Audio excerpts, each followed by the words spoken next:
You're listening to an Airwave Media Podcast. I'm Jason Palmer, one of the hosts of The Intelligence, The Economist's daily current affairs podcast. The Economist's award-winning shows make sense of what matters, from our special series on China's president to our weekly podcasts on business, technology, and American politics. Our journalists provide fair, in-depth reporting on the events shaping the world. To get the annual plan for less than $2.50 per month, search for Economist Podcasts Plus to start listening today. It may sound dull, maybe even monotonous, but this is what miracles sound like. This is the sound of a child's surgery being performed by a robot. Our personalized care leads to miraculous things. Like innovative procedures with less pain and faster recovery. Children's Hospital Colorado. Here, it's different.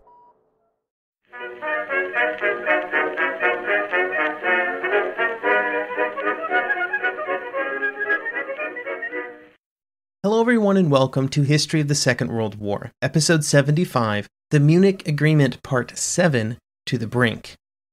During the last week of September 1938, Europe seemed to be incredibly close to descending into war. On the morning of September 26th, the details of the Godesberg Memorandum would be printed in the Times of London, with rumors that their information was sourced directly from Prague. It was also public knowledge all over Europe that governments were preparing for a conflict. Just the day before, gas masks had begun to be distributed around Britain from the air raid precaution stations out of fear that the first moves in any conflict would be German air raids. On the continent, the Czechoslovakian army had been mobilized, including 500 aircraft. And in France, 23 divisions had been placed in readiness on the German border for defensive purposes, with the additional hope that their mere presence would also deter German aggression. War appeared to be imminent, and there also appeared to be no way to avert it. The French and British governments were still in close communication, and after their meetings on the evenings of September 25th, General Gamelin, the French Chief of Staff, would also be brought to London to participate in future discussions. What was clear by this point was that the government in Prague would not accept the Godesberg proposals, and if they did not, then Germany would invade, and then France would be pulled into the war, and then Britain would as well. The British had reassured the French that they would in fact join in the war in her defense, but even with this assurance, Daladier was pretty concerned about French chances during the opening stages of any conflict. Gamelin, in a role reversal from some earlier events, brought with him some positivity. He promised that the French army was ready and willing to attack the German defenses just 5 days after the start of hostilities. Now, I'm not completely sure if Gamelin actually believed this, or if he was just putting on a good show. But from everything we know today about the French military preparations, such an attack seems very unlikely, bordering on impossible. Similar assurances would be made to Poland in August 1939, and well, I guess we'll get there eventually and you can draw your own conclusions, but I don't think these attacks were ever going to happen. On September 26th, the British cabinet would meet once again, mostly to discuss the ongoing preparations for war. Topics like the manning of anti-aircraft defenses, ensuring that coastal defense units were in place, and arrangements were made to call up territorial units. It was also decided to recall all members of the Royal Air Force who were on leave. Wilson would also be readied for a trip to Berlin to deliver the message we discussed last episode concerning the unity of Britain and France should Germany attack Czechoslovakia. He would have this meeting with Hitler mere hours before the German leader was scheduled to give a speech in Berlin, which some were concerned would be the moment that Hitler would declare war. In Berlin, Hitler, returning to Berlin from Obersalzberg, was not exactly happy about all the developments in Paris and London. For months, the plans had been a quick invasion of Czechoslovakia on or near the start of October, but the sudden massive increase in tensions caused some issues with that plan. The purpose for the quick invasion that had been the hallmark of German planning up to this point was that it would be over before other nations could respond. But with both the Czechoslovak army mobilized and the French army partially mobilized, and also the British now obviously preparing for war, things were going to become more difficult. This forced some changes to the German invasion plans, with a shift to a two-phase invasion, with the Sudeten areas first occupied before launching into the full invasion of the rest of the country. This two-phase approach allowed for changes to be made, or discussions to occur with other nations if required. It was in this atmosphere that Wilson would arrive to deliver his message, which did nothing to put Hitler in a better mood. The core of the message was simply that France would honor her treaty commitments to Czechoslovakia, and Britain would join her. This apparently threw Hitler into another one of his rage-induced ranting sessions. The targets for the rant were Beneš, the Czechs, Britain, France, everybody. He made it clear to Wilson that he would only enter into negotiations with Prague if they accepted the Godesberg Memorandum in full, and to German troops being in the Sudeten areas no later than October 1st. When Wilson asked if there was a message that he should deliver to London, Hitler would shout, and then Schmidt would translate, quote, "If France and England strike, let them do so. It is a matter of complete indifference to me. I am prepared for every eventuality. I can only take note of the position. It is Tuesday today, and by next Monday we shall all be at war." End quote. This meeting occurred a bit after noon on September 26th, and just to make it clear what the time frame was on these discussions, Hitler had put a deadline for the acceptance of the Godesberg Memorandum on September 28th at 2 p.m. So roughly about 48 hours after the meeting with Wilson, like he expected Prague to either accept or go to war. The implication was that non-acceptance on that date would lead directly into a conflict. Later that evening, Hitler would give a speech with 20,000 Nazi supporters in attendance, and it broadcast via radio all over Germany. The content was, by this point, sort of typical Hitler talking points. Direct insults thrown at Beneš, saying, quote, "The Czech state began with a single lie, and the father of this lie was named Beneš. I have demanded that now, after 20 years, Mr. Beneš should at last be compelled to come to terms with the truth. On 1 October, he will have to hand over to us this area. Now 2 men stand arrayed one against the other. There is Mr. Beneš, and here stand I." End quote. There was also a lot of the similar type of discussions about related topics that I won't bother you with, a lot of insults thrown around in those type of things, and discrimination against Germany and the Germans in the Sudeten areas, just the same list of things we've been discussing this whole time. Apparently the speech made quite an impression though, with several Germans who listened to it on the radio commenting on his brutal delivery, to use a quote. At the same time, when it was translated for the government in London, the overall feeling about the speech was that it did not justify an immediate order for mobilization. This was quite a favorable outlook on the speech, which was clearly preparing the German people for war. Wilson would return to London and would attend meetings where updated evaluations on the German and Czechoslovak militaries were presented to Chamberlain and other leaders. The information provided was that the Czechoslovaks did not have a great chance of putting up a prolonged and successful defense. An update on the mood of the Dominions was also provided, with Stanley Bruce trying to impress upon others in the meeting that the Dominion governments were not at all pleased with the idea of going to war and felt that the Godesberg terms should be accepted. Finally, discussions were had with the First Sea Lord about the preparations made by the Royal Navy should a war be just a few days away. It was requested by the First Sea Lord that he be allowed to fully mobilize the Navy, which Chamberlain agreed to. After all of these meetings, Chamberlain would make his own radio broadcast. The contents would be a general summation of Chamberlain's views, although they were not delivered as articulately as maybe they could have been. Here's a small quote. "However much we may sympathize with a small nation confronted by a big, powerful neighbor, we cannot in all circumstances undertake to invoke the whole British Empire in war simply on her account. If we have to fight, it must be on larger issues than that. I am myself a man of peace to the depths of my soul. Armed conflict between nations is a nightmare to me. But if I am convinced that any nation had made up its mind to dominate the world by fear of its force, I should feel that it must be resisted. War is a fearful thing, and we must be very clear before we embark on it that it is really the great issues that are at stake, and that the call to risk everything in their defense, when all the consequences are weighed, is irresistible." End quote. Those within the government who you might expect to react negatively to the message that I just read certainly did, with Churchill, for example, telephoning Cooper saying that it represented preparation to scuttle. After the speech, another cabinet meeting would be held. This meeting was primarily based around Wilson informing the others how his meeting with Hitler had gone, which was of course not well. He would then suggest that, quote, the only plan which could prevent the country from being overrun would be for the Czechoslovak government to withdraw their troops from the red areas and allow Germany to occupy them without loss of life, end quote.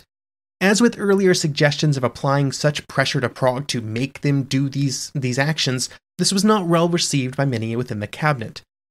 I realize I have quoted Duff Cooper quite a bit during these episodes, which can be attributed to the fact that David Faber in Munich 1938, Appeasement in World War II, heavily utilizes Cooper and his quotes to represent the anti-appeasement viewpoints within the British cabinet, but I'll give just one more here. After Wilson had made his suggestion, Cooper would say, quote, if we are now to desert the Czechs or even advise them to surrender, we should be guilty of one of the basest betrayals in history, end quote.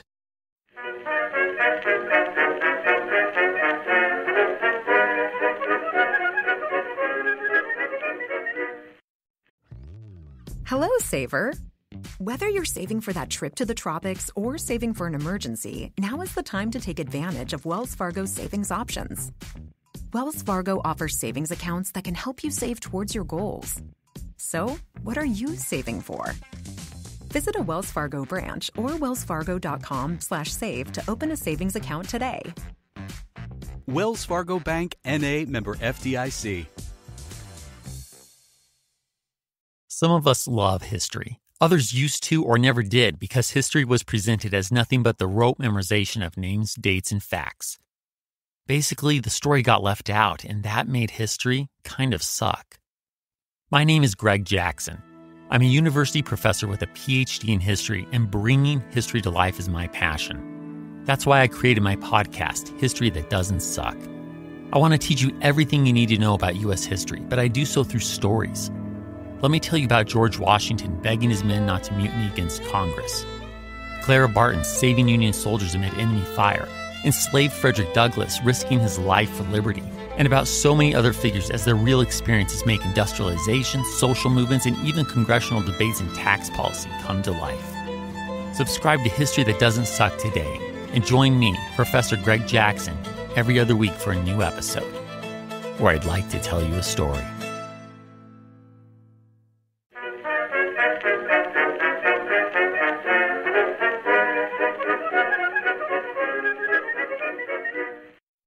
Back in Berlin, preparations for the invasion were ongoing. After his meeting with Wilson ended, Hitler had given the orders that the troops that would be involved in the invasion, which involved about 7 divisions, would be moved from their exercise areas up to their jumping-off points. Beyond this move, there was the reaffirmation that they be fully prepared and ready to be given the final orders on September 30th, and then to begin the invasion at 6 a.m. on October 1st. Orders were also sent out by the OKW for 5 divisions to be moved into the western defenses to protect against any possible French aggression. This movement was done in secret as much as possible. Along with this, the final preparations for full mobilization were made. In Germany, this meant that one of the primary pieces of this preparation was for all of the local Nazi Party officials to be notified that they might be receiving direct orders from the OKW in the following days. It was made clear to those Nazi Party authorities that these orders could and should be obeyed without question or delay, and they didn't have to be checked with Nazi Party authorities. While these orders were being relayed to the various German groups, around Europe there was a constant series of communications and conversations happening in all of the capitals. Italy was also becoming far more involved, having been mostly on the outside of any discussions up to this point. Mussolini was very keen to bring Hitler together with the other leaders to try and find some way to avoid war, with Italy certainly not ready to participate in such a conflict, but also Mussolini kind of hoping to up Italy's prestige by playing peacemaker. Early in the morning of September 28th, Chamberlain wrote to Hitler with his last series of offers, which included a phased occupation of the Sudetenland and for some small immediate territory transfers on the border. This information was relayed not just to Paris but also to Rome, with Chamberlain asking Mussolini to use whatever influence he had on Hitler to try and bring him to the negotiating table. These final messages set the stage for the events on the morning of September 28th, which, was a couple of hours before the ultimatum was due to expire. At 11:15 a.m., Hitler would meet with the French ambassador, Andrew-François Poncet, who was fully briefed by Paris on the contents of Chamberlain's final proposals. He hoped to get Hitler to agree to them and even offered to expand the zones of immediate occupation, which represented a much larger percentage of the total Sudeten territory than what the British were offering. While their meeting was still occurring at roughly 1140, the Italian ambassador in Berlin, Antolico, would arrive at the German chancellery. He brought with him a message directly from Mussolini in Rome to Hitler. Mussolini had asked Antolico to meet with Hitler as soon as possible, and relayed to him that Mussolini and Italy favored accepting their proposals. However, the message also made it clear that Mussolini supported Hitler in any decision that he would make. At this point, the future lay directly in Hitler's hands. War seemed inevitable all over Europe. Armies were mobilizing, trenches were being dug all over the continent. In eastern France and western Germany, trains were packed with people trying to get out of cities, out of fear of air attack. But it was also at this moment, so close to the expiration of the ultimatum, that Hitler decided to postpone mobilization and the invasion. He invited British Ambassador Henderson to speak with him just before 2 p.m. on the 28th and informed him of two things. The first was that he was delaying mobilization by 24 hours. Second, he was going to send invitations to London, Paris, and Rome for government leaders to meet with him in Munich the following day. This would give everyone the opportunity to come to an agreement and avoid war. What was also made clear was that the threat of German military action was in no way removed, just delayed until after the meeting could occur. This request was then relayed to London at 3:15 p.m., with Henderson telephoning the Foreign Office and saying, quote, "Herr Hitler invites the Prime Minister to meet him in Munich tomorrow morning. He also invited Signor Mussolini, who will arrive at 10 a.m., and Monsieur Daladier." Similar messages would also be relayed to Paris and Rome. One of the challenges for the British government was that when this arrived, Chamberlain was at that very moment in the Commons giving a speech. Chancellor of the Exchequer Simon was informed via a note, but was unsure how to give the information to Chamberlain, not wanting to really interrupt him mid-monologue. There was a brief break in his speaking, which would allow for a spot of applause from those who were listening, and that provided an opportunity, and the note was passed to Chamberlain. Chamberlain then decided, and Simon agreed, that the Commons should be informed at that very moment, and when he began speaking again, he announced that Hitler had agreed to postpone mobilization. He would finish up by saying, quote, "That is not all. I have something further to say to the House yet. I have now been informed by Herr Hitler that he invites me to meet him at Munich tomorrow morning. He has also invited Signor Mussolini and Monsieur Daladier. Signor Mussolini has accepted, and I have no doubt that Daladier will also accept. I need not say what my answer will be." Chamberlain would then later write to Hitler saying, "After reading your letter, I feel certain that you can get all essentials without war and without delay. I am ready to come to Berlin myself at once to discuss arrangements for transfer with you and representatives of the Czech government, together with representatives of France and Italy if you desire." With this letter and the agreement of the German, Italian, French, and British governments to meet in another round of negotiations, the final stage of the Munich saga was about to begin. With the threat slightly postponed, we should probably discuss one kind of adjacent topic that we've mentioned a little bit before. A few episodes ago, I discussed the possibility of a German coup d'etat led by General Halder, the chief of the General Staff. We left that conspiracy at a point where they knew the military leaders they needed to convince and then how they would use them in the case of the plan being put in place, kind of, with where they were positioned around Germany. However, if you remember, one of the key prerequisites for that scheme to work is that they needed Hitler to actually bring Germany into a war. They felt that this was the only way they could ensure support for their overthrow of his government because it was felt that the German people did not really want war. They also needed Hitler to be present in Berlin, just because it was there where their military strength was the strongest, and it was essential that he be kidnapped as part of the process, so they really just needed him in Berlin.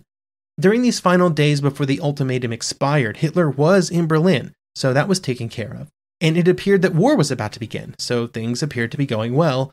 But then Hitler backed down and suggested further negotiations. This destroyed the plans that were put in place. Beyond the simple logistical problems, Hitler was now preparing for a trip to Munich, and there were two other problems. The first was simply that war would not be declared, which meant that nothing could actually be done to Hitler. But more importantly, it was impossible for them to act in any way while Hitler had asked for further negotiations with other European leaders, and those other leaders had accepted. They could not arrest Hitler and accuse him of being a war criminal and taking Germany into a war when it was Hitler who had at least publicly, said that he was attempting to preserve peace. As one of the conspirators would say, quote, "The effect on our plans was bound to be disastrous. It would have been absurd to stage a push to overthrow Hitler at a moment when the British Prime Minister was coming to Germany to discuss with Hitler the peace of the world."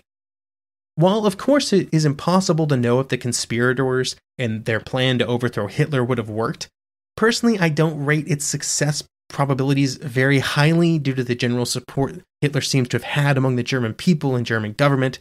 What does seem absolutely certain is that this was probably the last point at which anything like this would have worked, or even had a chance of working. As we will discuss over the next 2 episodes, Hitler would, during the discussions in Munich, only increase his prestige and the appearances of his ability to expand Germany's power without resorting to war.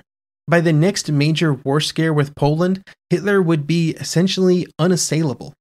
In London, Czechoslovakia's ambassador, Jan Masaryk, who was the son of Tomas Masaryk, who had been so important to the creation of Czechoslovakia, was informed of the upcoming plans for the meetings. He had also been informed of the proposals that had been made to Hitler over the previous days, as more and more of his country had been bargained away in the hopes of maintaining peace. Now there would be a conference of 4 European leaders where it appeared that the fate of Czechoslovakia would be decided, and there would be no representative of Czechoslovakia present. The Rise and Fall of the Third Reich by William Schreier is a source that can be problematic, but it does have some pretty good zingers. In this case, Schreier would say, quote, "The Czechs were not even asked to be present at their own death sentence," end quote. Now, before he met with Chamberlain in Halifax, Masaryk knew that a meeting was going to take place in Munich. But what he did not know was that no one from his nation would be present. And when he found out this fact, he would say simply, quote, "If you have sacrificed my nation to preserve the peace of the world, I will be the first to applaud you. But if not, gentlemen, God help your souls."